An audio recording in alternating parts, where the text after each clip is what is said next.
তো যাই হোক, আমি অনেক ব্যস্ততার ভিতর আপনাদের মাঝে এসেছি, না আসলে হয়তো আপনারা অনেকে কষ্ট পেতেন। তবে নির্বাচনের আগ পর্যন্ত আমি সব মাহফিল বাদ দিয়ে দিছি। এলাকায় কোনো মাহফিল থাকলে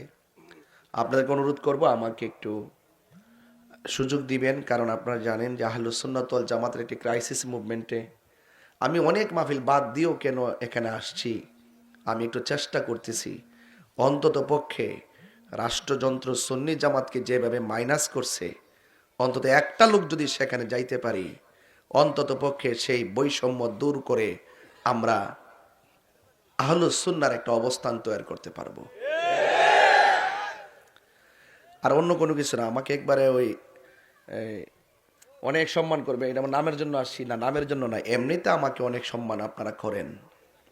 অনেক ইজ্জত করেন, অনেক যে চেয়ার পাই, যে সম্মান পাই, যে মানুষ নিয়ে কথা বলি, এর চেয়ে তার কি ইজ্জত আছে? সবচেয়ে বড়